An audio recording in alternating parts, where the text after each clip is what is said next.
Hey guys, welcome to another episode of Alicyn's Wonderland.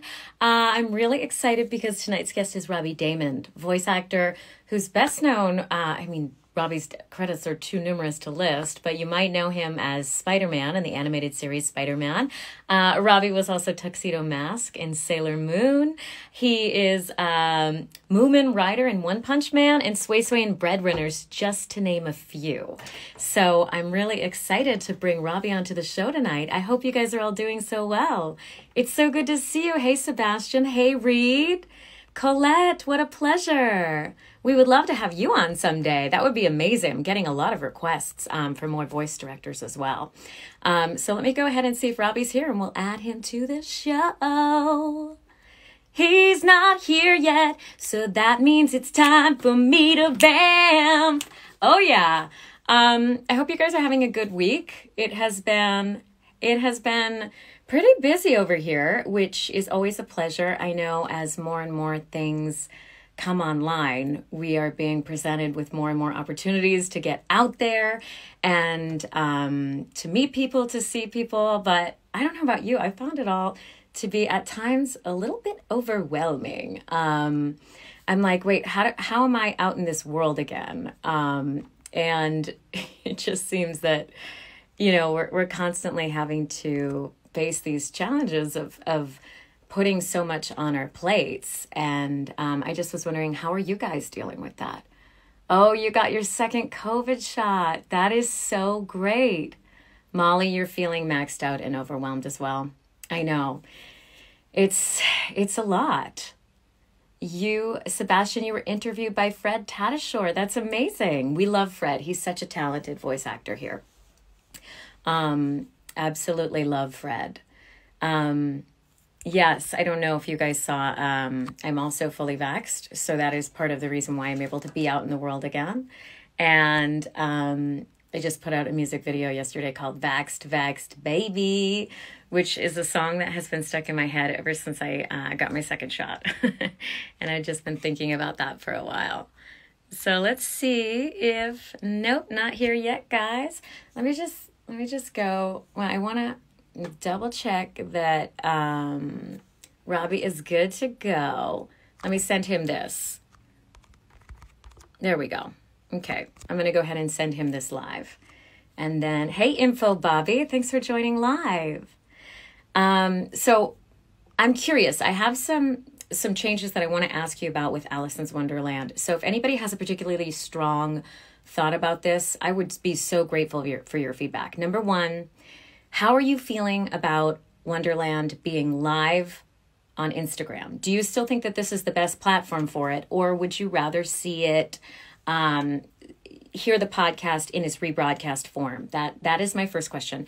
And my second question is, if you do like seeing it on Instagram, do you prefer that we keep it the 6 o'clock time slot? Or do you want to move to 7? So let me know what you think about that. And yeah, you saw the Vaxxed. You guys, Let's Talk Cartoons is on here. For those of you guys that are hardcore cartoon fans, I want to highly recommend that you follow Let's Talk Cartoons because they are such a great resource for what is coming out on all the streaming and network TV for some of the best properties. And he does a really good job. Devi, who runs the account, does a really good job of figuring out, stalking basically all the network's Twitter accounts and making sure that he knows exactly what is coming on. You want to see it on Nickelodeon? You want to see this show on Nickelodeon? That would be amazing. I love Nickelodeon. Yay, I'm so glad. Well, Robbie has just joined us, guys, so why don't I go ahead and add him to this feed, and we will make it a thing. All right, here we go. Put your hands together for Robbie Daymond. And you have to give him a little leeway because, Robbie has a newborn baby home, so. Hello. Hey, well, how's let it me going? fix that. Hi, how are you? I'm good. How are you? Good. Oh, looks like we've got a second guest here. Let me see. My little munchkin is coming in to The say. baby babes? Yeah. Oh, happy birthday, Say little girl. hi. Hi. Good job. I heard you just had a birthday. Is that true? She can't hear you. I've got my AirPods. Oh, you get your earbuds in. Go Tell on, little get out of Munchkin here, I said Squirt. happy birthday. I will. There she goes. How are you? How have you been? I'm doing good. I was just Good. saying this week, starting to feel the impact of COVID and like, whoa, there's a lot going on. And how did that happen? And can I handle all this, socialing? Yeah, Um, yeah. The real world coming back. It yeah, certainly not feels even that like it's it's that much, happening. but just I'm used to zero. So how Yeah. about you? How's I'm the good. how's your transition back to, are you transitioning back to regular life or? Yeah, I've been vaccinated for a while, for a Hmm. minute now, but Yep. it does seem like there's not a lot of sessions. Not that many sessions are back yet, and it's sort of there are a few here and there. So I've been going into the studio when they ask, but the rest of the world, yeah, it sort of feels. It feels like we're cruising back into it. LA's being careful, but we open up in a week, and Yeah. like No officially, masks. yeah, yeah, totally. And yeah, I don't know. I don't think we were. I think we were super precautious because my wife was pregnant for the majority of COVID, Yeah. and then we had a little baby, so we were sort of not at risk, but you want to be extra careful with that sort of thing. Yeah. And now that we're back, we're just sort of enjoying it. We're easing into it, nice and easy. Yeah. Yeah. Where are you, by the way? I like your background. Oh, this is just my backyard. Is it your backyard? You have like a cement wall or something? No, this is like a sunshade. See, it A sunshade. moves. It Ooh, it moves. looks so solid until you're just like whack. Yeah, I have a full studio that I like stream out of and do my voiceover stuff. And I just don't want to Yeah. be inside. I don't want to be inside anymore. I'm done. Oh, No more good. inside for me. Yeah. Yay. You can use your outside voice. Hello. Sure. Yeah. Yeah. Yeah. As long as my wife doesn't yell at me, but no, it's good. Right. Or your neighbors. Yeah. Awesome. Well, yeah, it's good to see your face. I haven't seen you in a while. Yeah. I mean, back in Been a studio long time. days, I think the last time I bumped into you, we were on the Warner Brothers lot somewhere doing Uh-huh. something, or you were doing something. We might have been like two ships in the night. That's the way a lot of our Just stuff is. paths crossing in the night. I know. I Yeah. was thinking back. Do you remember the very first time we ever met? Ooh, that's a tough one. What was the show? You got to tell me. You got to remind me. Well, it's funny because it was for the pilot for Get Blake, Oh, which was the yeah. show that you were on Nickelodeon. I I was remember that. originally supposed to play the neighbor, which was a role that then didn't make it into the series. Went away. The role went away, which is such a That bummer show. because we would have been able to do 2 seasons of fun. I thought about that.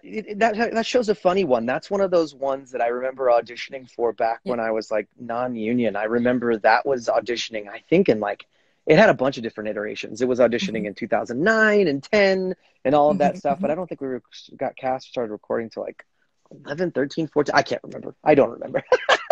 Yeah. But it would have been nice to work with you. Yeah, Yeah, it would have been fun. totally. And I'm just curious, like I know that you recently posted your TikTok, which is how you got into voice acting and Sure. you a theater kid. Yeah. So, can you talk a little bit about that? I mean, you have a lot of formal training and you did a bunch of theater. Sure. What I was just it want to say like? hi to your chat. There's a bunch of nice people in here saying all sorts Yeah. of nice things. So Hey, guys. thank you for the kind comments, chat. I'm glad you stopped by. Yeah. For me, I was always a theater kid, and I went pro when I was itty bitty. I got my equity card when I was like 10 or so, and just from doing local shows and professional theater, and then I started doing summer stock when I was about 13. And Uh-huh. then I went to school for it. I went and got my undergraduate degree, and then I got my master's. That was in And Vegas. I got started my undergrad in St. Louis, and then I went to Okay. Vegas, and they were like, I auditioned all over the place, and I got in a bunch of places. But at a certain point, I just had to pick also whoever gave me the best scholarship. Yeah. Yeah, yeah. So I ended up going to UNLV with the intention of going to grad school. So I knew they were bringing me in, but I knew they were bringing me in to do that. And so that's why I ended up choosing that school. So I had a 3-year program where they only brought in students every 3 years. There were 13 of us, and Wow. we taught the undergrads, and there's a massive undergrad department. We had over 100 kids sign up to be a major every year, and then usually that whittled down to about 30 or 40 by the time everyone graduated and went their own ways and got into the 400 level courses. What's my favorite musical? Someone asked What me was my it? favorite. Yeah, I was just Ooh, gonna. Yeah, what is your favorite musical? What's your favorite musical? that What's your favorite play? that's hard to say. I've favorite the favorite question's always the toughest. Um, What's one of? All right, God, I think I random always that. was a huge Sweeney Todd nerd. I really like Sweeney Todd. I know that's old, but I like that. I was like Floyd Collins the last 5 years. Deep cut. Um, yeah, yeah. And then as far as like, I also like the funny stuff, like Comedy's Where My Heart Lies. So I loved Avenue Q. And then more modern stuff, obviously, like Who Doesn't Love Hamilton? All the stuff I've seen on Broadway lately has been amazing. Like the revival of Oklahoma was amazing. What else? Waitress was great. Oh my God, the Tina musical was fantastic. There's just so much stuff out there that I love. Oh, hey, Deontay, what's up? And yeah, and then for straight plays, for non-musical plays, I love it all. My main course of study were the classics, so I was big into Shakespeare, modern styles, all of that stuff. So those are sort of my favorites. I think some of my favorite plays are like Love's Labor's Lost. I really love The Tempest. Hamlet's one of my favorites, of course. And then modern plays, you know, I like most stuff that goes. I like some of the classic stuff, like the mid-century stuff, like I love Death of the Salesman and all that stuff, but I really like modern plays, like I like a lot of the stuff from the 90s, like, oh gosh, like Torch Song Trilogy, Angels in America, and then all the more sort of modern stuff that's coming along these days, but there's not as much as there used to be. But yeah, a huge Sam Shepard fan, yeah, all that stuff. Do you find you have time for theater anymore? Nah, I haven't done. No. The last live play I did was like in 2008 or 9, and I did Lawrence Fishburne's play Riff Raff. We did it in Hollywood, and it was really fun because he actually came and saw the show one night, and that was a blast. We ran that in some 99-seater for like, oh gosh, maybe 3 or 4 weeks, something like that. But that's the last time that I've been on stage outside of the comedy show that I do. So yeah. Do you think that's something you'd ever want to get back into and create time for, or is it just too much Right, of this? right now, my own show that I do with my buddies, we have an Yeah, improv and variety show that scratches that itch for me. So we do yeah. somewhere around a dozen to 20 cities per year, depending on how busy we Oh, are. wow. And Yeah. usually the spaces are somewhere between a 500-seat house and like a 3,000-seat house. So I get to do, and then we do 2 shows. We do a stage show, and then we do like a in the room sort of panel show. And that just kind of scratches that itch for me. I just don't feel like I could dedicate. I don't feel like I could dedicate myself to that Yeah. lifestyle. It's a big part of I mean, I've got 2 kids and a wife, and I can't I can't. I mean, I could, but like, I can't really go on tour if I wanted to try to pursue that again. I couldn't really like spend 6 hours a night at a rehearsal hall. For the theater, yeah. Yeah, I know that lifestyle. I lived it for 20 years, Yeah. and once I moved to LA, that was a tactical move instead of New York, is because I knew that someday I wanted like a stable life. So yeah. Yeah. And here you are. Here I am, sort You of. dad so hard. Here Yeah. you are, rock and feel, also father of 2. I think the father of 2. I think the funniest thing is that I still have my equity card. I refuse to give it away. I refuse. It has to go forever. Yeah. I mean, do they even you can go anti-equity? I mean, I guess you could not renew it. If you didn't renew it, then it would just go Yeah. away forever. Yeah, oh, it wouldn't go away forever, but it would be harder to like get it back. But I think I think as much work as I do in the sister unions, it probably wouldn't be too hard. I pay SAG enough every year as it is. Yeah. Yeah. So I'm so you have 2 kids now. You have me beat by 1. Mm-hmm. And how has that changed your work? Do you think that it working in animation, like that you've seen a significant shift in how you approach the work?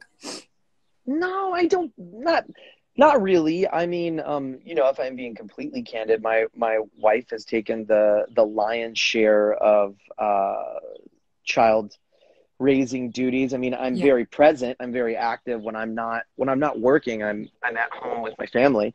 But so that's been easier for me to transition in that way. So I honor and respect her for for taking that part of her life and changing that all around, because she had a fantastic career, which she'll eventually reconnect with, I'm sure.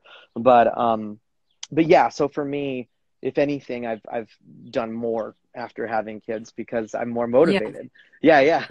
Like I feel like it's shifted because you know kind of what they like, and I feel like it gets me more excited about projects because I know what they like, you know, what he's watching, and I'm like, oh yeah, this show, all right. Yeah, I mean, it's such a fun age too. Because how old is yours now? He's 5. 5, yeah. The demographic is shifting, so there's not as much. I don't feel like there's as much work in cartoons as there was 10 years ago. But and I say cartoons as like target demographic, like 7 to 11, and that demo doesn't exist anymore. It's like 6 to 9. Kids age out so fast, and so I feel like there's more preschool stuff than ever. So that's kind of neat for me. That's kind of neat for me where what the age of my kids are at, or at least my daughter is at, is because she can watch my stuff. Like I couldn't really show her the stuff I was doing on Disney or Nickelodeon. It's just a little bit too old for her. There's some scary stuff and some potty humor she doesn't need to see. But I'm in just a bunch of preschool stuff, so I can just go, oh, you know, she doesn't understand, but it's kind of fun for me to be creating content that my kid can enjoy, which is pretty neat. Yeah, it'll be great when she does understand, and then you'll become like the rock star at her elementary school. No. Come on. You know, kids don't work that way. Everything you think is cool, they're going to be embarrassed of. It's like, oh, my dad's a cartoon. But yeah, I don't know. Hopefully. We'll see. Hopefully. I think it'll happen. I don't know. Yeah. Fingers crossed. It kind of depends. Like, I don't know. I feel that the sons love their moms, and usually the little girls love their dads and look up to them. Yeah.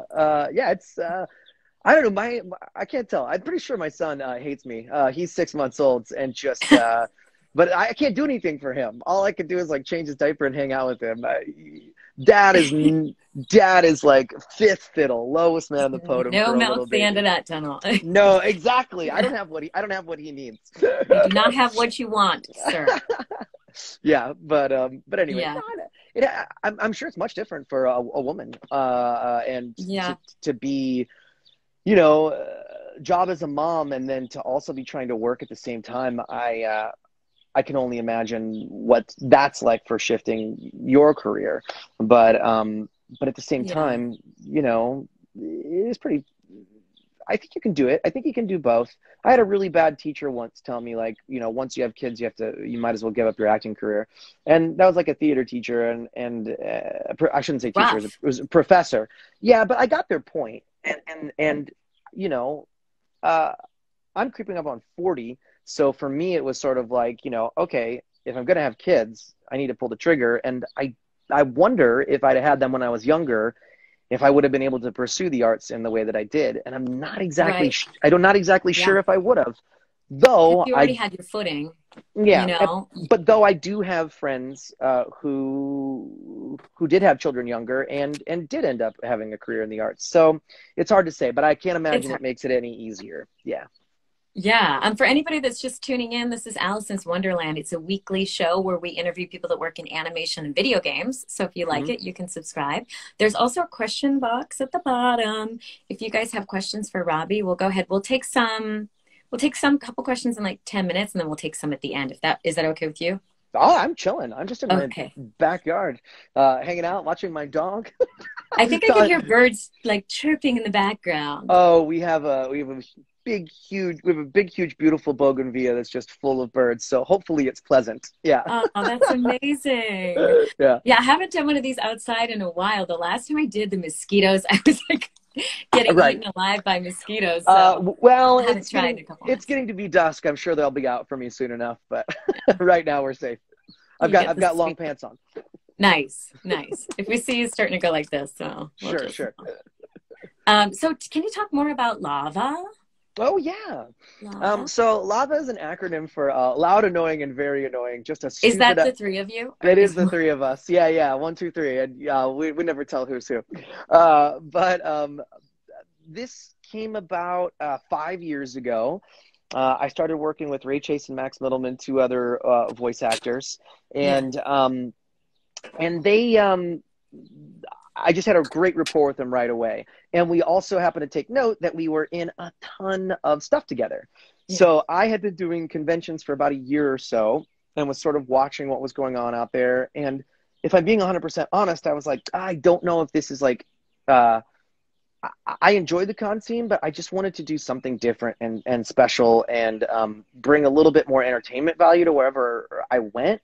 So I talked to the guys and I was like, well, hey, you guys have your theater degrees and they're both from UCLA. And I said, do you have any improv background? They both did. And I was like, what if we did like a nerd culture sort of themed variety show with improv comedy show for these conventions, and we packet it ourselves as a trio. And to my knowledge, nobody had really done this. Like I kind of like Johnny Young Bosch used to bring his band out. And I think he still does sometimes. And some people have like some gigs and some gimmicks that they do, but like nothing really like this. So so that was my idea, was to bring this show out. And I'm super glad I did, because I don't really do shows by myself anymore. Not that I couldn't, but I would say, conventions, you mean? Yeah, 95% of the conventions that I do are with the guys, and it's worked out. So, and I wouldn't want to do it any other way now, because it's so much fun. We get to do this show that we absolutely love, and bring this sort of like added value to the cons, because we do the show for free, and we just say, okay, but you bring us out as your guests, and we'll give you that content, and it's an absolute blast. So anybody who's come to one of the shows, I think they all know, like, it ends up being like one of the most raucous sort of fun things that we do. And then we send a little merch, and then we go crash at our hotel and sleep, and then wake up the next day and go try to entertain again. So yeah, it's really fun. Yeah. Oh, that sounds so fun. You're like constantly on tour with your besties. Yeah, it's great, and they're both such good guys, and you know, I also bring my wife and my kids out whenever they want to come, if it's a city they want to go to. And Ray's wife Julia is amazing. She comes out with him pretty much everywhere. And then we have extra seats. You know, Max will bring some family, or we'll bring some family, and it's just kind of like a fun sort of family affair that we all have, and it's really a blast. So as far as the UK goes, I was seeing somebody talk. That's definitely in the cards, like super soon, but we're not allowed to talk about anything until like it's official on their end. So we got some big things planned now that the world's sort of getting back. Hey Annie, how's it going? Do you have any L.A.V.A shows officially booked that you can shout out? Yeah, we've got 4 this year. But not until fourth quarter. I think we wanted to sort of wait and see how things are. We had some offers for the summer and third quarter, but so in October we'll be in Fort Worth, and then in November we will be in New York at Anime NYC, and then we will be in Layton, Utah in December? No. Oh, I'm getting these mixed up. We're going to be in Utah. Oh, that's right. Utah is in October. Okay. Fort Worth is in December. New York is in November. And then we'll be at Anime Pasadena here in LA in December again. Nice. But then, but that is a nice sort of soft warm in for us. And we'll see what the vibe is like out there. And then 2022, we plan on being out there crushing it. Yeah. Awesome. Yeah. A lot of L.A.V.A fans on the stream. Brian's screaming for help for some reason. I hope you're okay. I know. Hi, I noticed you, Strawberry Bunny. Well, do you want to take a couple questions right now? Yeah, I recognize a lot of names. So we got some crossover here. But yeah, I'll answer questions. Yeah. Yes. Okay. Well, I mean, this is probably not something that you can speak to, but there was a couple questions regarding Spider-Man and if it's coming back. Oh, I see it. Yeah, there's one right there. That one I'll just say, I'm not allowed to say anything, but I feel like the 3 seasons that we did wrapped up in a very nice way. And left possibilities for the future, including your imagination. So take that however you take it. But I'm not currently. Season 4 is in your mind. It is, perhaps, but that's not official coming from me. They did just release a brand new they did just release a brand new trailer for a new preschool show called Spider-Man and His Amazing Friends that I am not in, but once they show the cast, you'll see why. It's super cute, the things that they've got coming out. So yeah, it's exciting. Awesome. That's adorable. Yeah. Somebody is asking, and this is a good question, other than Tuxedo Mask, Hmm. what's your favorite roles? Of course, Sailor Mikey. Sailor Mikey would assume that Tuxedo Mask is my favorite role, and he's right. It's my first anime role. Some of my favorites. Oh man, favorites is such a hard question. Right now, I'm really enjoying. Right now, I'm really enjoying working on this comedy show with some of the creators of Pinky Malinky and a few other shows that I did that is as of yet unannounced, but I'm having a blast working with them. It's a comedy show. That's where my heart lies. Breadwinners is one of my all-time favorites just because of the cast and how wacky it was and that we got to do songs every time. Let's see. Costume Quest was one of my favorite cartoons that I worked on. As far as anime goes, I'm really enjoying Jujutsu Kaisen right now. That's like one of my most enjoyable roles that I'm working on. I had a fun time on Kuroko's Basketball. Tuxedo Mask is up there. And obviously some of my absolute favorites are Prompto from Final Fantasy 15, Akechi from Persona 5, Hubert from Fire Emblem, and most recently Tuesday, I'm the main bad guy in the new Guilty Gear game. And that one, they kind of just let me go off the rails and sort of do my thing. So it was really fun. Yeah. Can you test that out? Can we hear what it sounds like? Oh yeah. He's just sort of like, he started out as like sort of a bad joker. And then as it went, he just derailed more and more into this almost like a bad Christopher Walken where he's pausing in everything he does. And I just kind of put it all in my nose and did some rasp and dropped it in, and he's a total psychopath. So it was fun. And the further and further I took it,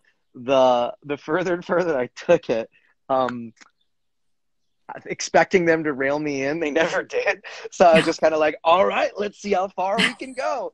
So it was super fun. Yeah. Oh, that sounds so fun. Yeah. Have you gotten a chance to work with some of your favorite directors? Yeah, I think one of the saddest things about my career is never getting to work with Andrea Romano. It never happened. And we, crossed paths a million times. Like I was on one of her shows, but she wasn't there that day. And, she had cast me, but she wasn't directing. And then she retired. And I was like, okay, well, I guess that ship sailed. But yeah, I mean, I have lots of favorites out there. One of the interesting things about voice directors is it's kind of a female-dominated field. There are, a couple of men out there, but a lot of the top casting directors and voiceover directors are women. And I think that's one of those little-known facts that I think is so interesting about voiceover is that, in entertainment, which can be so male-dominated sometimes women have really have taken over the reins, and every year it seems like it's a female winner for director or casting director. But yeah, I mean, obviously Meredith Lane is a longtime friend and one of my favorites. And I remember her when she was over at Nickelodeon, Colette Sunderman. I mean, there's a million great directors out there, and I like them all. Yeah. Yeah, it seems, and casting directors in general too are often women, and it seems like a lot of times people move up to voice directing from the casting world, so maybe that's the natural evolution. I think so. I think that's what happened with quite a few people that I knew, and yeah, of course, Christy Reed, she's amazing. Oh my God, Chris Salter, she's amazing. Yeah, I have a theory, but I'm scared to say it. But my theory is that in general, women tend to excel better at interpersonal relationships. Like I just think they typically are just better at it, and I think it requires. I think handling actors who tend to be, I'm talking mad generalizations now, actors who tend to be a little bit more of a sensitive group, myself excluded. I'm pretty tough. Of course. But to handle those egos and those fragile egos requires a sort of a deft and delicate touch, and I think women excel at that. Yeah, but that's Yeah. just my opinion. Yeah. Hey, it's a pretty, I think at least 50% of the Oh, population will probably agree with you. and people are naming them.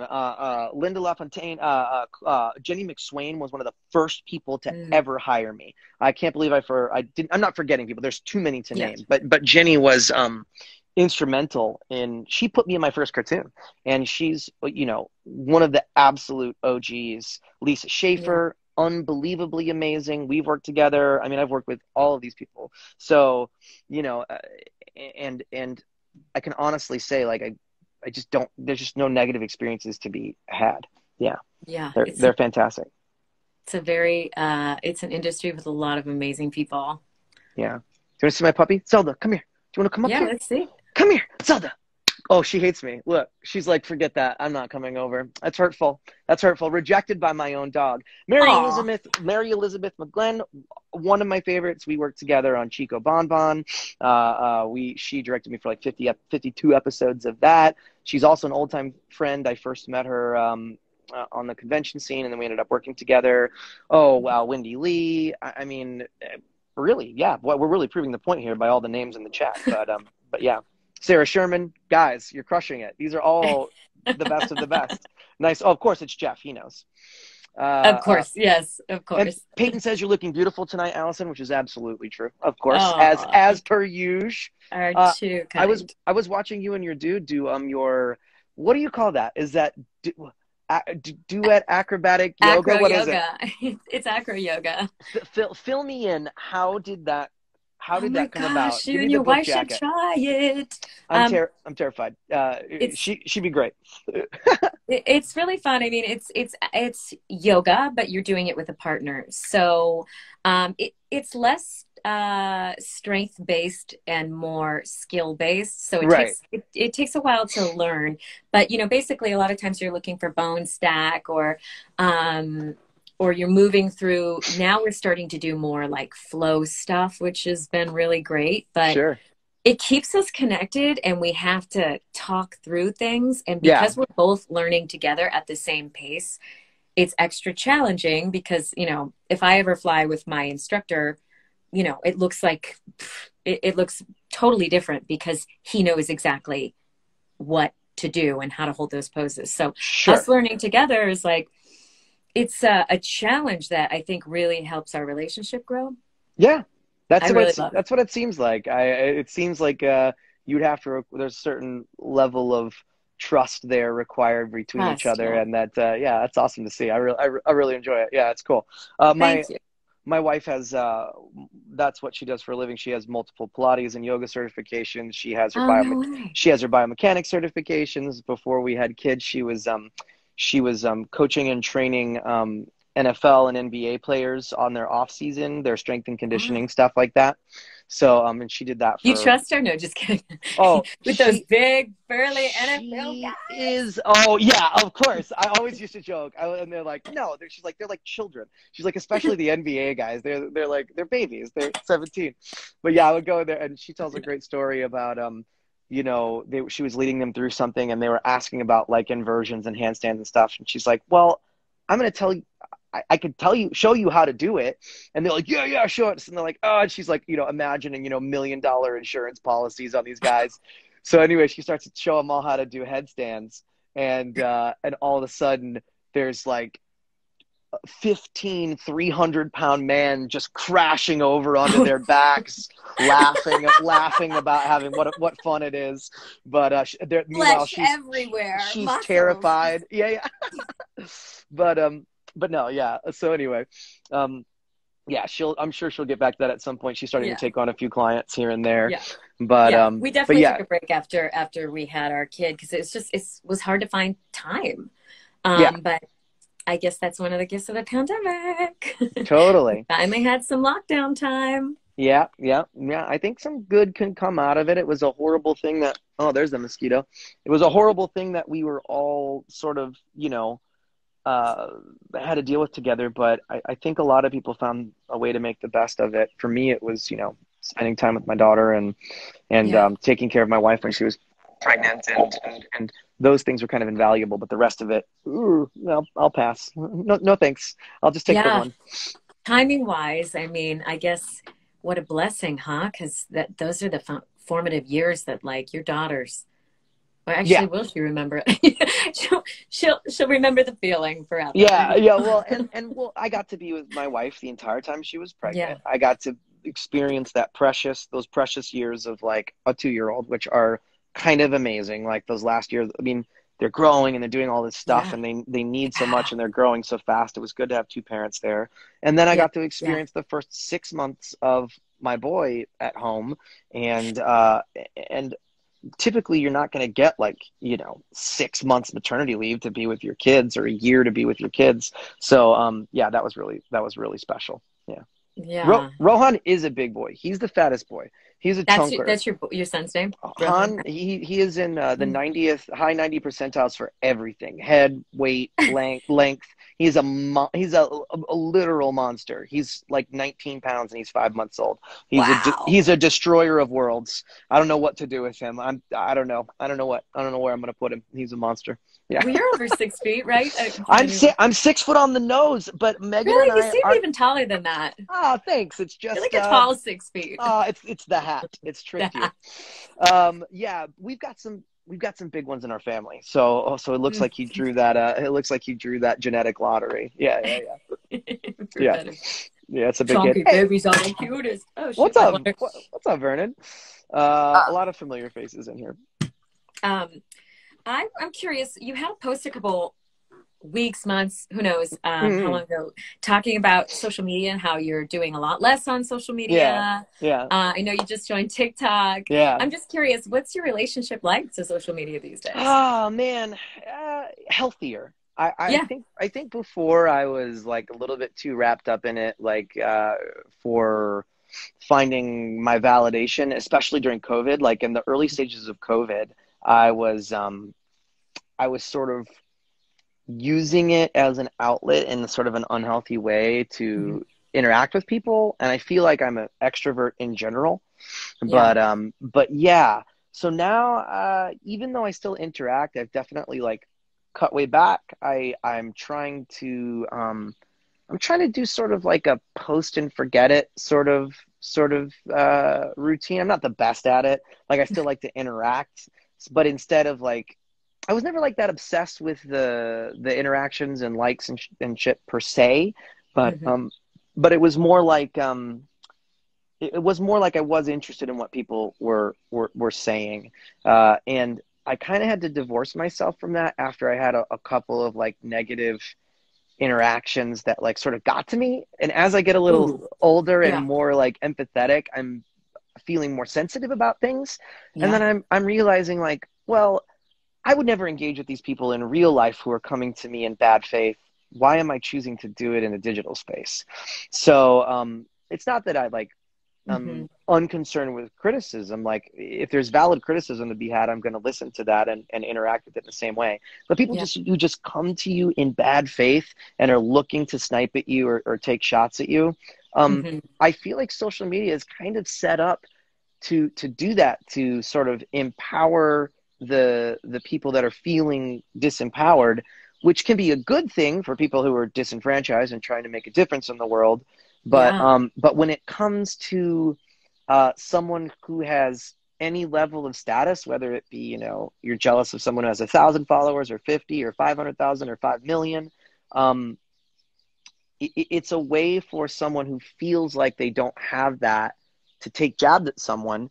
And if they do it in the right way, it can be hurtful to everyone involved. So I had a couple of those things happen, things that made me uncomfortable, like message DMs that I got that were like, and I don't reply to most Hmm. of them, but that just made me uncomfortable and mean and things like that. And I was just like, oh, well, that's a bummer. So Yeah. maybe if I just only engage with the people who come to me in good faith and cut everybody else out, but still be able to listen to criticism, then I'll have a healthier relationship with social media. And that's pretty much what it was for me. So yeah, Yeah.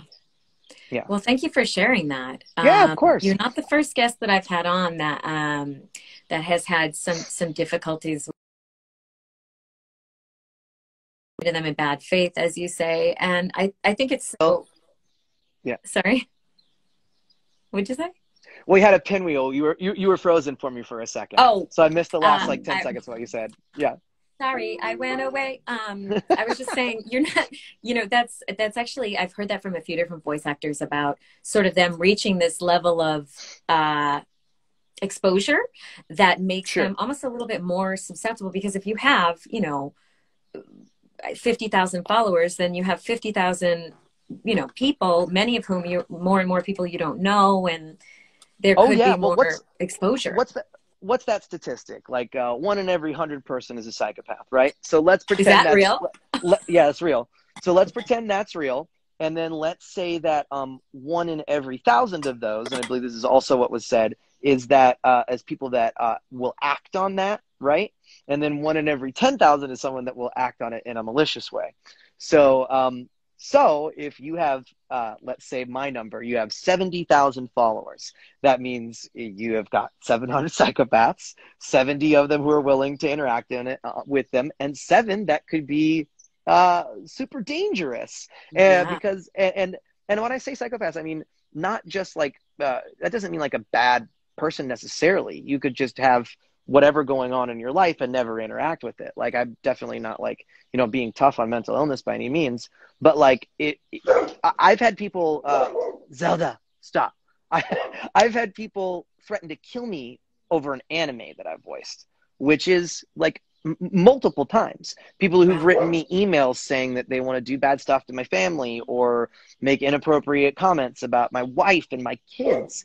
And for me, now that I have a family, that was something that really woke me up and made me go, okay, well, I need to make sure that those people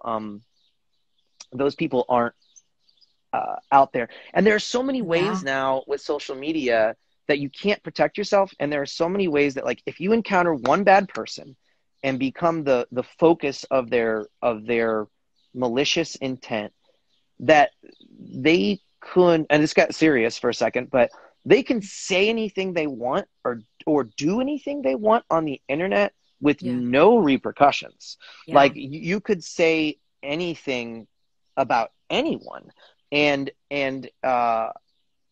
it sort of may do whatever it does. It's like a high school rumor, you know what I mean? And not Yeah. to say that, like, and I've known people that have been the target of that, and it's sort of it's tough because there's nothing you can do about it, because the instant Yeah. that you were to engage with it, you give it Hmm. validity. So you just kind of have to sit there and go, okay, this bad person just said a terrible thing about me, and like we're like, okay, like here's 5,000 Spider-Man fans who are shitting on me for no reason because they're taking something that I said out of context. So it's like, so you just go, okay, well, there's 5,000 people that don't like me now, and there's one person out there that's trying to actively hurt me, and all I want to do is like make cartoons and Spread support my joy. family.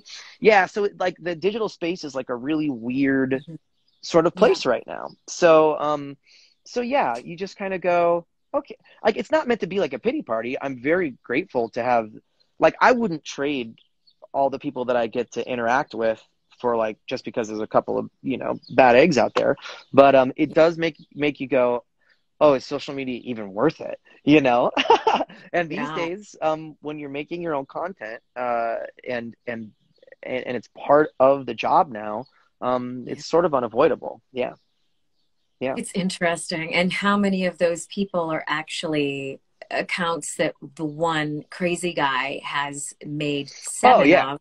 Sure. And those 5,000, people are really just 1,000 and one guy that's, gone Right. crazy. Yeah. It's like you What can't but put too much stock in that. And I can't even, I know we talked a little bit, I can't even imagine what it would be like to be uh, a woman, LGBTQ, or a person that tends to get targeted more, because my female friends who are any sort of influencer or voiceover people, wow, the stories they tell me about the things that they get in their DMs, and the horrific things people say. I understand my privilege of being a man, and that comes with its own set of problems, but like nothing compared to what some women in the business go through. It's totally wild. But, you Wow. know, I do think that those good people, I was saying exactly what Trombonist Abby is saying. I do think that the good people outweigh the bad. And if Yeah. you've accumulated enough social credit and you've proven yourself to be a good person, then I think you're shielded against most of those few bad people out there. But overall, yeah, I think in Mhm. order to have a healthy relationship with social media, a friend of mine told me only engage with people that come to you in good faith. And Yeah. and it's something that I've been doing for the past year or 6 months ago since I made that post, and it's changed completely how I deal with social media. So yeah, That's interesting. Yeah, yeah, I was off for 14 months, just completely off. I mm-hmm. originally got off to have more time to focus on like a short-term creative project I was working on. And Sure, then I just didn't want to get back on.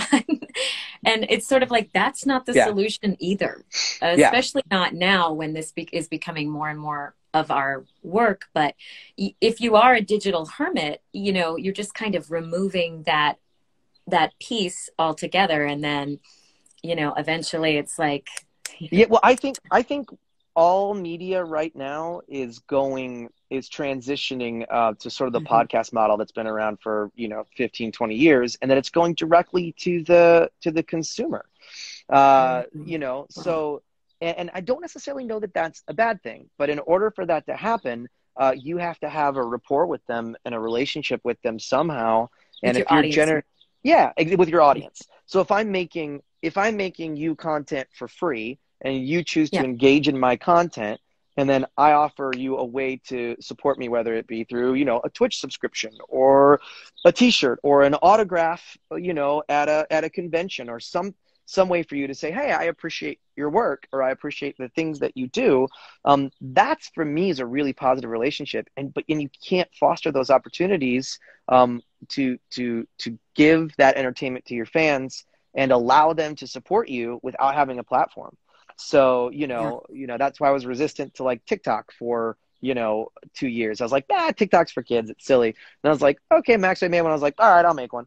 And then, I got, more followers on TikTok in a week than I've had on Twitter in 12 years. So, One and a half million views on your video, I think I was looking yeah, at it the other day. yeah, but that's nothing compared to, that's where all of that's nothing. That's where all of the main consumers of anime and video games and cartoons are now. They're younger. They're all on TikTok. And It's I think very cool TikTok, to see.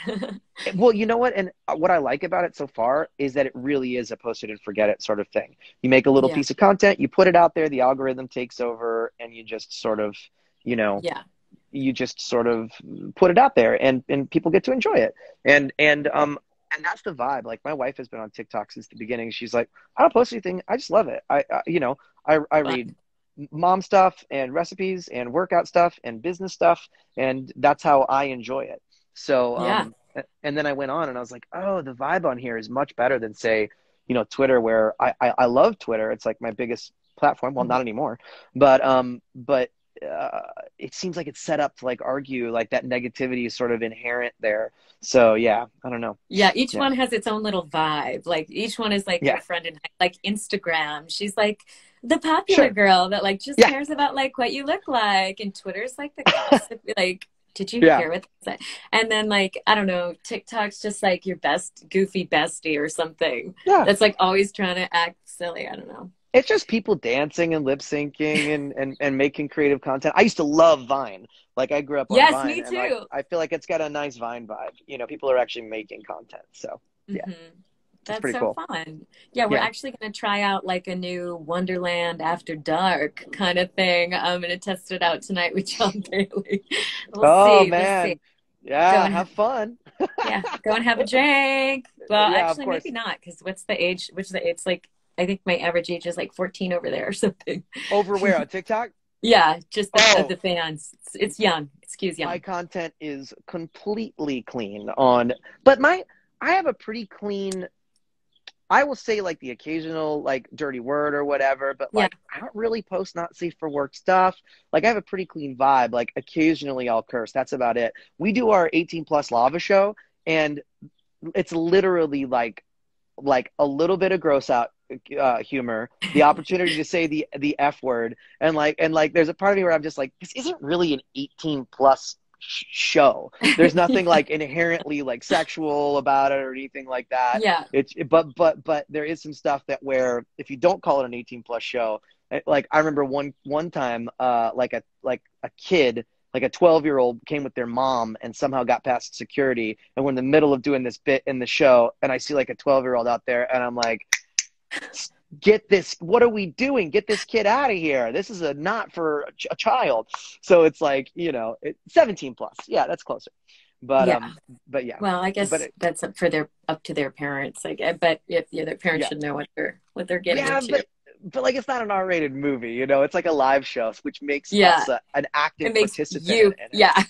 Yeah, but we got a big disclaimer before our show and all of that stuff, so everybody feels like they're in a safe space. But I think this day and age, you need to do that, because whether you like the culture shift that we're going through or not, you still have to respect it. You still have to honor it, and you have to realize that people expect those things now. So when we do our live shows, we always make sure that it's a safe space for everybody, and there's no judgment if somebody's triggered or makes them feel strange or wants to go. I think that's the only way that like comedy and can move forward with in this day and age. But which is just by honoring and respecting your audience, which isn't that hard if you do it the right way. Yeah, as long as the discourse is responsible. Yeah, I love that. And so Twitch, L.A.V.A also has is it weekly, the Twitch component? Yeah, we were really not great at being regular about it before COVID, and we will continue to be regular about it now. It put us in a good mode. But we stream together once a week, and we do it over Zoom, and it's just audio. It used to be all of us over at my home studio, and we would be on camera, but obviously that's not doable for COVID. But we reliably streamed all the way through quarantine once a week on Wednesdays, and we've got this little fam. It's the same 300 to 500 people that show up every single time, and with some new blood coming in every time, and they're incredibly generous and kind, and have formed this little community. And it's continued to grow. It used to be 30 or 40, and now it's 10 times that, and we hope to continue to slowly grow it. But it's more about just coming together. It also keeps us sharp. It keeps us funny. It allows us to continue to riff and be together. And this weekend we're doing something insane that we've joked about for 2 years. 3 years. We've joked about, we started Persona, the game, and just couldn't finish it. And we joked about doing it all at once in like a nonstop marathon stream. Oh my God. So this weekend, starting at 9 a.m. over at Max's house, we've been setting it up for the last 2 weeks. We are going to stream together for 72 hours straight and try and finish the game from 9 a.m. Friday to 9 a.m. on Monday morning. We're going to sleep over. We're going to eat there. We're not going to leave the apartment. Take turns? We're going to take turns Sleeping? playing. I agreed to be the sacrifice to be the sleep cam. As long as there's no audio, because I talk in my sleep, we're good to go. So we're gonna do the whole thing. It's gonna be a crazy experiment. But tomorrow we'll put out the schedule. We've got guests from the game coming over, and we partnered with Atlas, the company, and they sent us a bunch of merch. So we're doing like giveaways every hour on the hour. Atlas, they make the game. They made the game Persona. Okay. They distribute it.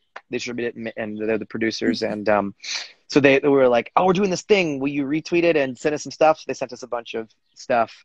So nice. It's going to be a really bizarre weekend, but it's it's the first time we'll be all together on camera. It's kind of our way of saying like, okay, we're back. We're ready to sort of get back into this world and enjoy it. So yeah, that'll be fun. Tell Max I said hi. He was one of my guests many years ago when this show was just a podcast. We talked about it. Yeah. And recorded it here. Yeah, I told him you were doing it. I was like, yeah, he's we talked about it. So I was like, yeah, I did that. She's like, she's the best. I was like, yeah, of course. Like, I'm going to level with you. I have a hard standing no for all like podcasts Wednesday. Like this. No, just all of them. I've said no, like for all of COVID, for like I did. Oh no, that's a lie. I did one because she was a Native American podcaster. And we were covering something like really topical at the time. And then I did one for Black Lives Matter that I hosted. But outside of that, I haven't done like a single podcast. It's Aw. all been media requests or like stuff like that. But Mhm. when you asked me, I said yes, because you exude a super positive energy, and I knew it would be fun. And I'm glad to talk to you for an hour for sure. Yeah. Aw, thanks, Robbie. So glad to have Yeah, you of on. I've course. had a lot of requests, so Yeah. yeah. Yeah. Well, this I'm is super fun. curious. So we've talked a lot about the business, but what other hobbies do you have that keep you inspired in your Oh man, that's crazy.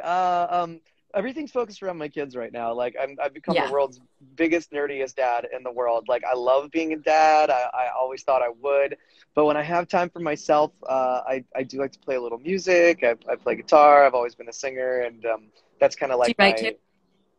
Yeah, I used to. I've written plenty of stuff. Now it's just I'd rather just hop on Ultimate Guitar and like play a song I don't know Yeah. and sing a little bit. That's kind of like my zen time.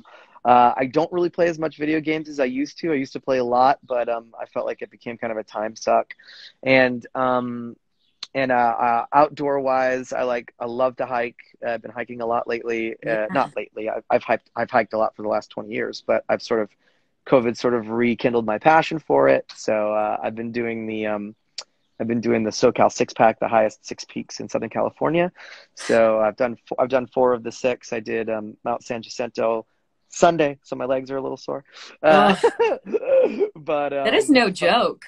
yeah, it's fun. We're gonna do I haven't done that one. Yeah, we're gonna do San Gorgonio at the end of the summer, and that one's a 20-miler hike in, hike out. So that's a real one. That's like almost 12,000 feet. It's like 11,000 and some change. Wow. But yeah, it's really fun. But I also own three companies: our L.A.V.A company, a production studio, and then another company that we're gonna launch sometime later this year. And so that just sort of dominates Mystery my company. time. Yeah. Is it related to sort of like VO adjacent or? Now, the second one, no. The second one is just a straight businessman. But our production company is a video game production company. So we have two games in production right now that are obviously, unannounced. But we'll probably be announcing one of them around third quarter this year once we drop our trailer. And then second one we've been working on for 2 years. It's got a vertical. Our vertical slice is done and our pitch is ready. We're just sort of waiting for when people are comfortable to be in the room together. We don't want to do like Zoom pitches just because whatever. Yeah. So yeah, we're just trying to make stuff happen. Yeah. Yeah. So we got two games now. Yeah. That's Yeah, amazing. I know. Seeing all these I know. eyes Yeah. pop up in the timeline. I don't know if it's just people are curious or. Yeah. Those are the curious eyes. Yeah. Yeah. So, but like, Well, I know we're running up, and so do you have your Twitch tonight too? no, we're taking the night off because of our big long one that starts on Friday morning. So we were like, Oh, so we don't need to streak this week. Yeah. we timed this perfectly, actually. Yeah, we have Um, extra time if you want to talk about anything else or field any more questions. yeah, But I'd yeah, this love is great. to take some more questions from the audience. So go ahead Hmm. and type them in the box, you guys. If anybody just tuned in, this show is called Alicyn's Wonderland. It's an interview IgTV show that is also repurposed as a podcast, which is why I'm not constantly just Sure. saying what's up to everybody on the stream. But I want you to know that I'm so grateful to everybody that tuned in live because that's the most fun part. So Well, I'm really it fields excited to the hear. questions too. Yeah. Exactly. Yes. Okay. I see. That's a very interesting. Sailor Mikey asked another interesting question, which is, what is your most obscure role? Ooh, obscure. Oh Obscure. my goodness. Let's see. Lately, I with the oh, that's so hard. Obscure. Like I've done so much stuff that you've never heard because I also do commercials. So that's another thing where it's just like I consider that obscure. I consider that sneaky. Do you Um, have any campaigns or commercials oh that would be God, what am I shot for doing you? right now? I've been doing the Extremes almonds. That's I've been doing. I did a bunch of those. I was doing the syndicated cut down for Two Broke Girls for promos. Oh God, so many commercials, stuff on the, like, every once in a while I'll be in a chat and someone's like, did I hear on the radio? I was like, I don't know, probably. like who's to say? But God, Might be obscure me, might voiceover not. roles. Got early on in my career, very, very, very early, before I went union, like 2008, 2009, I did a fair amount of like Korean MMORPGs and like mobile games and stuff like that. So if you really dig back into my IMDb, you'll find some stuff where you'll be like, whoa, weird. So, but anyway, yeah, I can't think of one right off the top of my head because it's obscure. Somebody needs to slice all those together into some grand. That's your next Cool. tip.com. I think that's my demo. Yeah, I think it's all just spliced together. I'll just do it. I'll just do an obscure demo. All commercials are obscure. It's kind of funny. Not if you ask the boomers. That is true. The boomers know. The boomers know. But also people don't realize that, like, for a while, not as much so these days, but like commercials were like bread and butter, and the theatrical stuff was just for fun. But yeah, I don't know. Now a lot of commercials are digital. The Yes. biggest seems to be digital, and that certainly. We could. I think you and I could talk for a long time about the shifting VO market, but that probably would bore your would bore viewers, the heck out of you guys. bore them to death. Question from Jeff. What's your biggest takeaway from recording from home over the past year? Personally, that something I already knew is that I am an extrovert and I need people. Yeah. I've always been that way. I'm a people person. Can you finally relax? Come up here. Come up. Is that your dog? Come say hi. What do you got on your face? Hi. She's a big girl. Zelda. She's a big chunky girl. Can you say hi? What kind of dog is it? Oh. She is a big old pitty. She's about 80 pounds of just sweet love. Come here. Yeah. She or what were we saying? Oh, what were we talking about? Oh, what we were learning from recording at home is that I love people, and that is my favorite part of that's my favorite part of the job. Yeah. I mean, I love the creative part of it, but I love the people part even more than that. Like I didn't realize how much I missed it until COVID came, and I was like, please. So I like everybody, I had waves of, being depressed and figuring out like what life is like. And thankfully I had a family to keep me grounded. But one thing I did for quite a while is that I turned on my camera even when people didn't ask me to. So if I had a Zoom set, I would find that most people, I would find that most people would have their cameras off in sessions, because let's be fair, they probably look like shit. They probably felt like shit. Nobody wants to see anybody. And I was finding that I was not behaving in the booth the same way I would behave at a session. I would like, let's say I'm getting frustrated and the director gives me a piece of direction I don't like, I'd be like, oh, come on, that was great. What are you talking about? Like I was getting negative and like expressing that because I knew they couldn't see me. And this is very candid for me to, well, I'm usually pretty good about staying distracted, but like I would look at my phone more, all of that stuff than I would in a normal session, and in between takes and all that stuff. And at a certain point I was like, I am just going to turn the camera on, which requires me to put myself together, and then I found I would behave more like I was in the room. So, so I did that for quite a while until I didn't need to anymore, until it just kind of became old hat. Yeah. It's so interesting because I am the same. I'm total extrovert, and that, there's so many days now that I don't leave my yard. I don't leave my house. I'm just like here, and I just miss people. But I even find, as Zoom is like such a great substitute, but the lack of eye contact, the fact that like if I'm looking at you, I'm here, but if I'm like want to make eye contact with you, I need to look at the camera. That is just such a weird disconnect. It is not how we are. We are social hairless monkeys who are meant to interact with each other and touch each other, and human existence is supposed to be tactile and face to face, and we are not built to observe and interact with the world through a screen, period. I don't believe that. I really don't believe that. No. Yes, I don't know how old you are, nor dare would I ask, but for me, sort of an elder millennial, I remember a time when that wasn't the case. The Yep. internet only, just 20 years ago, it was, occasional chat room and a few emails and whatever. And there was no video conferencing, none of that. But I'm also grateful for it because it allowed me to Yep. work during COVID. And a lot of my actor friends who aren't in voiceover didn't have that privilege. They just spent 18 months not working, which, my accountant will be the first one to tell you, you VO people were lucky because you kind of marched on. Yeah. So, and we Yeah. did, we marched on. And, Yeah.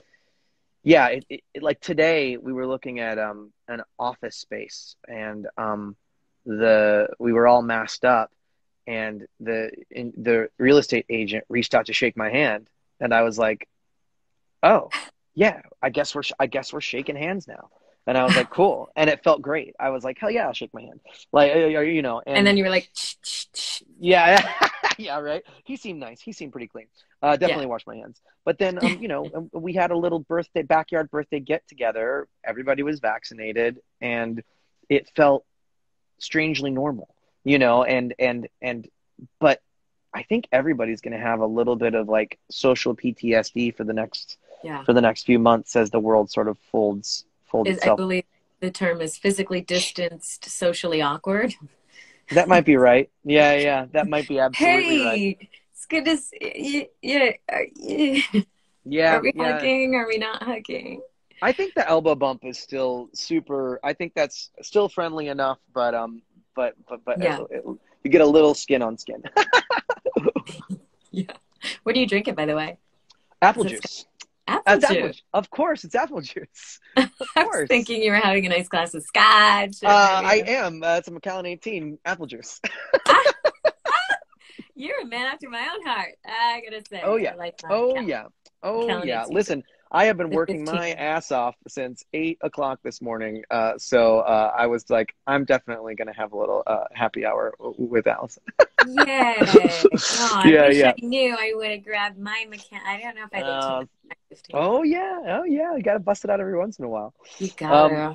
That said, that was another challenge of COVID is to make sure you I think a lot of people were self-medicating during that time. Oh my, and yeah.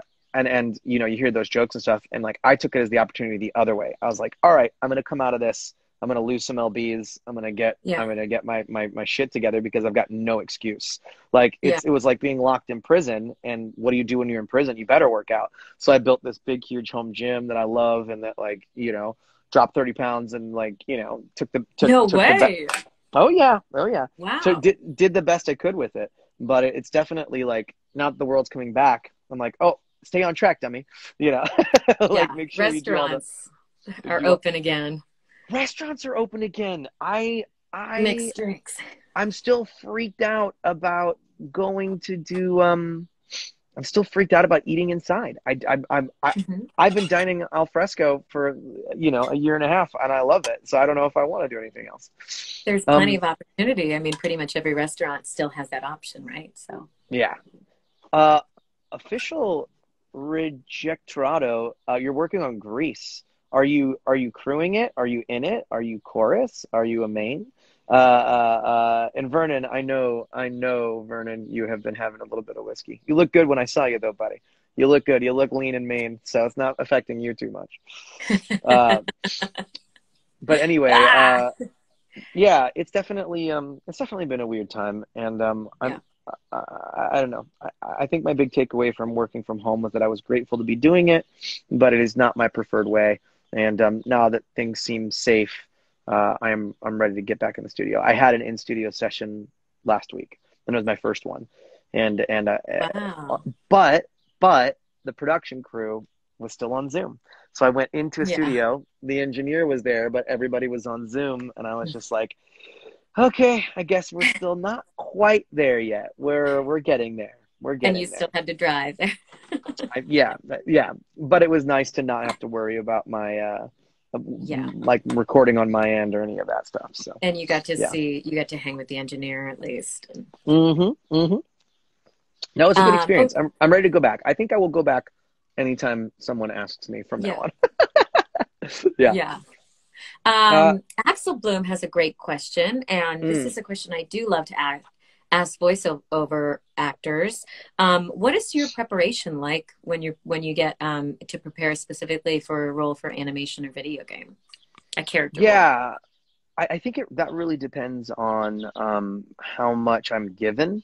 So I will Mhm, prep just about as much as I'm given. mhm. And I don't usually ask for extra information unless it's offered. And if it is, I'll take it. What I think a lot of people don't realize that might be theater actors or traditional actors is that we aren't given that much time to prep, nor are we given that much Yeah. material to prep. So I think one of the most valuable skills you can have as a voice actor is really fast script analysis, almost to the point of like instantaneous script analysis. I wouldn't quite call it cold reading because you're doing a little more than just cold reading, but to be able to look at a character and make evaluations and strong choices about that character right out of the gate, just from sort of a cursory glance over it, and then honing in on that as the session goes on. That's a skill that really doesn't pertain to any other form of acting that I can think of outside of maybe improv. But even Improv. then, but even then, you're working off givens that you're creating for yourself in the moment. So that's not Hmm. even the same, because with voiceover you have to curtail the performance to fit within whatever parameters you're given, and sometimes those parameters are so loose, And and the script. yeah, Yeah. and the script is loose, and sometimes you don't. Sometimes, unfortunately, there's sort of a range of quality that you're given depending on what you're going in and working on. Then there's some projects I'll go in and work on, and I'll be like, oh, that was a dream. They knew the answer to every acting question that I asked, and I was given art and context and circumstance, and they had other characters queued up for me to work off of if I'm by myself. And then other times you go in and you're like, you're playing Joe. He's a plumber or something. Good luck. And you're like, okay. And I'll read a dozen lines and try to figure out who Joe is in 2 minutes while we're getting ready to record. And I go, okay, I hope this is Joe. And then we work over it, and yeah. So yeah, but and other times you have, if you do something maybe mocap or whatever, you have got a lot more time to prep. Other times you do something like you do something PCAP where you're tethered and you're doing a line reading, Hmm. not a line reading, but you have your script up there, and then they want you to do like an off book read, and I'll be off book on a 6-line sequence in 30 seconds, and that's only Wow. because of my pedigree for like doing it for a lifetime. Hmm. I think that's only because that's a skill set that I've evolved, that I don't know if I would have evolved having not been doing voiceover for 14 years. So yeah, it's a wholly, that's why sometimes you can put an actor in the booth and they fall apart, and vice versa. You can put a voice actor in front of Yeah. camera, they can fall Have apart. you So have you been having fun with a lot of mocap stuff? mm, I'm not doing as much as I want. You're never doing as Uh-huh. much as you want. It's my favorite. I play Is like the it? Is lead. it? Yo, it's my favorite. Like if Tell me somebody all were about it. like, I've never done if some, mocap. oh my God, if someone were like, you don't have, I would cut out an entire section of my career and replace it with mocap in a heartbeat. If they're like, you never, we're going to do another commercial again, but you're going to replace it with mocap, I'd be like, yes. I think the only one I would maybe put it up against would be animation, because I love that so much. But I would give it all up to do that as much. So like I've played the lead bad guy in a game, and then I've done about half a dozen, about four PCAP characters where you're tethered, where it's just the helmet and they're capturing just neck and above, and Uh-huh. you're on script. And then about two on set ones, and then the one big role. And when I say on set, I was on set a handful of times. And so And you need to be fully off book for the mocap when you're on set. it's just like a being on set. Like you're Yeah. fully off So book. yes. You're doing this. You're doing the scene work. You might as Yeah. well be you're on a sound stage, so you might as well Yeah. be on, and you are on camera. It's the Yeah. exact same as being on a movie set or a So you TV set or gotta whatever. be like fully off book, memorized, and Yeah, good to go, and it's really yeah. enjoyable. So Wow. yeah, yeah. You get the acting feels, all the feels. Oh yeah, and you get to do it a bunch, and there's care given to every scene, because if you're in the sound space, if you're in the sound studio, with, you know, $3 million worth of cameras over your head, all shooting, you know, 300 frames per second, and each camera is worth them, you know, $50,000. You're not gonna mess it up. You're gonna keep doing it until you get it right, and that's really enjoyable for me. So yeah, Wow. yeah, that's a really fun experience. I also like when you're tethered for non-PCAP VO.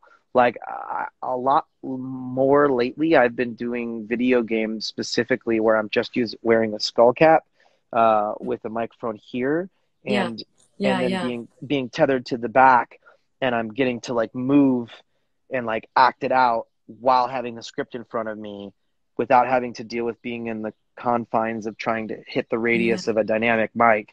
And that's super fun too. Those are my preferred And you ways to get to look like a record. bumblebee.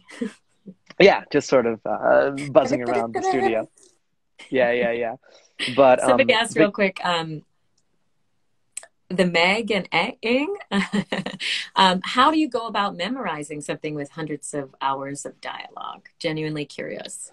Oh, well, we don't memorize those. With hundreds of hours of Okay. dialogue, like something like Persona 5 or Final Fantasy 15 or a big game, we've got the script in front of us. And also, what people don't realize is that when these mocap games are being recorded as well, the stuff that is happening during the gameplay a lot of the times is recorded in a voiceover studio. So the script is there and all that stuff. But Got the it. Got it. cinematics and the live scenes and all of that stuff that you see that's face to face are going on, that will be PCAP. So maybe you do a bunch of them, and but then you have a handful of scenes or 50 scenes or 100 scenes, and you memorize those scenes the same way you memorize anything else. You know, you know what's coming up on your rehearsal schedule. You get off book, you have rehearsal time, you run it until it's perfect. It's very similar to anything you would do for film and television. Yeah. Interesting. I Wow. like to if I'm scoring a script like in a traditional sense for something like that, and I've got something really beefy. I used to do, and I haven't done it in a long time, but I used to do the multicolored highlighter. So I'd get a highlighter pack with like 12 different colors in it, and then I would score the script by my beats and my actions, and then I would break them down into memorizable chunks and highlight those chunks. And there wouldn't be any particular order; it would just be different colors, and then I would Mhm. associate that with what was coming next, and I would memorize the actions of the beats less than the words, and then I would associate those actions with the dialogue. This is some really nerdy ass theater pedagogy, but that was my preferred way, and I'm able to do that like really fast. Like if I scored my script appropriately and we had a 2 hour car ride and we had a 15-minute scene, I'll be off book by the time we get to where we're going. Like yeah, so Wow. That's yeah, amazing. yeah, but Have you, that's just like competitive speech and like high school and like memorizing speeches and scenes and all that shit. Yeah. do you, have you ever taught or do you have any aspirations to teach? Yeah, so when I was in graduate school, we were not TAs, we were PTIs, which were part-time instructors. So we taught 100 through 400 level classes, so freshmen to seniors, majors and non-majors. So I taught scene study 1 through 4, Shakespeare 1 and 2, modern styles 1, and voice and speech. And then when I left grad school at 25, I stayed for an extra summer and taught the AP high school students that came in. And then I also taught the summer courses, which were mostly non-majors. So I taught theater history and seminar. And then when I moved out to LA, I taught at the New York Film Academy for about a year and a half or so, and I taught scene study and Shakespeare and voice. So, like, I have a CV, but at the same time, I don't know. I think my career would have to take a turn, not necessarily for the worse, but like I would have to make a life Mm, change. Yeah, like I mean, to fit it in. yeah, and I don't think I would really want to do anything but teach at like the university level. Like, I mean, I can't see You don't want to myself do at a high. coaching, one-on-one coaching or anything like that? I mean, I feel like I could, but I don't necessarily. No, I respect people who can do that and have the fortitude for that. I guess like I don't know. I don't know if I could do it. I don't know if I could do it. I think if you were paying me to do that, I would need to know that you had the potential to succeed. And I don't think to do it as a profession. I know that sounds shitty to say, but like No? as a profession, I don't think I could take money from someone who I didn't think at least had a chance. But I don't think as a professional you You can have say, the ability. You can say that. I don't think you can. and you could And be that's what. wrong, right? And Right, always you could be right, wrong. right. I have to clarify that I was put on academic probation by my conservatory for my sophomore year of conservatory, and I failed voice and speech. That's how they got me. Yeah, oh No. yeah, and that's why I transferred schools because it wasn't the school for me. Yeah. I was the only person in the school that had my equity card. They weren't casting me in anything, so and I wasn't getting respect. I was clashing with all the teachers, and then they put me on academic probation, and they had a cuts program, and they were preparing to cut me. Like I knew that's what they were doing. So secretly, while they were preparing to Oop, you cut out. Are you still there? while they're preparing to cut me, yes, I'm still here. You got me? Okay. Uh-oh. Yeah. Are you still here? Okay. So while they were Yeah. preparing to cut me, I was touring around the country auditioning at every conservatory program in the country that whole year, as if I was a high school senior looking to transfer. And I did their cuts program, and they were like, I did juries, and they were like, well, we decided we're gonna actually gonna have you stay. We're glad to keep you. And I was like, no thanks, I'm gonna go. So I, Bye. I left and transferred anyway because I hated it. That school was a terrible school for me. I'm sure a lot of people had a great experience. It was a horrible school for me. And so I had plenty of people telling me this wasn't for me, especially the person that failed me in voice and speech. Fuck that guy. Like, he's the worst. What's he doing Look at now? me, look at me, look at me now. The best revenge, my buddy Ray said this, the best revenge is a life well lived. So that guy can blow it out his butt. But that said, if I were like coaching, I don't know that I could be like, yeah, let's do 6 months with me and I'm going to make you an actor, because right away, all I need is 6 sessions with you.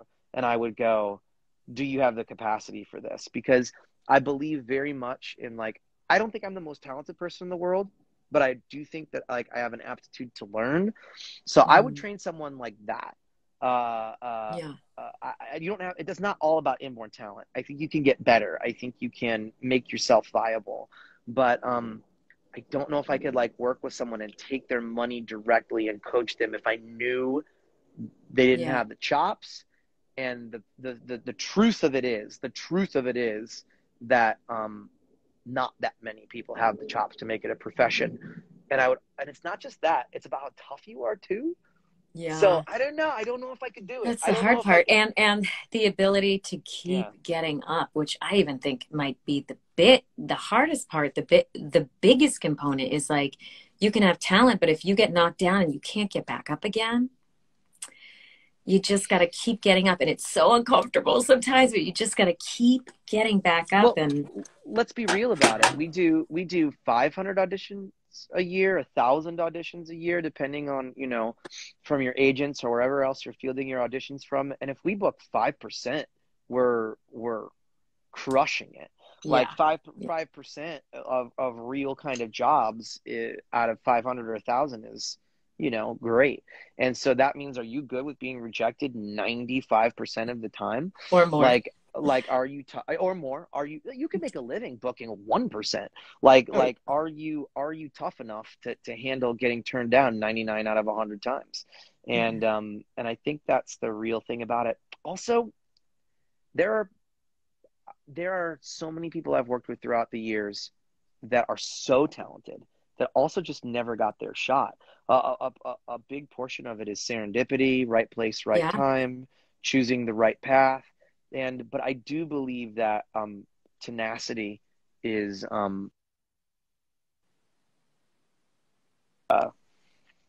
tenacity is one of the most fundamental parts of all of it.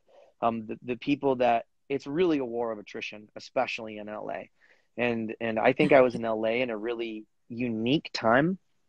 I graduated grad school in 2007, not the best time to enter the world. So I came to LA, things kind of cruised, and I like booked an animated pilot like my first month here. And I was like, oh, this is going to be easy. And then the housing market crashed and the writer strike happened. And the whole city, I will say this, the writer strike was almost more freaky than COVID in Los Angeles, because people weren't just staying inside. People were leaving in droves. All of Hollywood shut down. There were no such thing as a protocol. It was the Writers Guild strike in 2008, late 2008 to almost 2009. And if you're unfamiliar, everything shut down. Commercials, television, film, animation, everything just shut down. And I lost my job I was working at a television production company. I lost that job. There were lines around the block of actors trying to get waiter jobs with resumes. I remember I couldn't get a job with a master's degree as a pizza delivery boy. It was wild. And a bunch of actors left. But the people that stayed and toughed it out and dealt with it, as soon as things came back, which they always do, those people reaped the benefits. So I really started to come out into the scene in like 2009, and because I literally think it was a war of attrition. There wasn't as much competition. And as you get older and move into older roles, that remains the same. I don't have many friends now who are creeping up on 40 who are still in business. And I work with thousands of people, and a lot more of them are chiropractors and real estate agents and investors and teachers and many other normal, respectable, fantastic jobs. And these are all people I thought were some of the most talented people I ever worked with. But it's a grind and a hustle. And if you're not built for it, you're just not built for it. Yeah. But anyway, I hope that's not scary. I hope that's not too serious. Yeah. So come on in, it's really great. Robbie, anybody can do it. If I can do it, awesome. Anybody can do it. I'm an idiot. If I can do it, you can do it easily. You just have to be tough. Yeah. Just tough. Get those muscles going on. I want to thank you guys so much, to everybody that joined in live. If you like the show, next week we have Brian Hull coming on. Brian is an amazing content creator, YouTuber, and voice actor, starring in the new Hotel Transylvania 4, as well as Tangled, the animated series.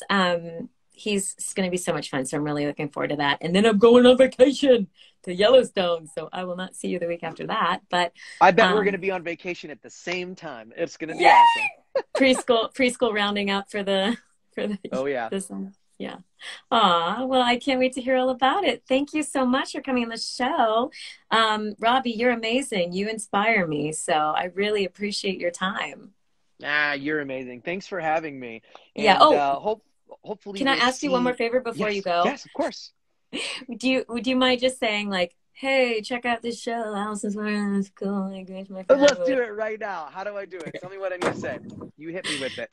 You can put it in your own words, but just like you're watching Alicyn's Wonderland. This is because someday I want to edit these like story reels together. Of course. But just like this is Robbie Daymond. You're watching Alicyn's Wonderland. I love the show. Something like that, or you got it. Anything in your own. Hey, this is Robbie Daymond, and you are watching Alicyn's Wonderland. It's the best show. Tune in, stream it, download it, do it. You know you want to. There you go, guys. That was amazing. All right. Well, if we're going to go jump over now and see, get on TikTok. If anybody wants to join us over there, Robbie, it seems like you probably want to go and spend some time with your lovely wife, but I'll definitely be in touch, and thank you so much. Well, I hope to see you in the studio soon. Have Me too. Oh, wait, I got it perfect. Come here. Who's this? Full circle. Say bye-bye. Oh, bye. Bye, honey.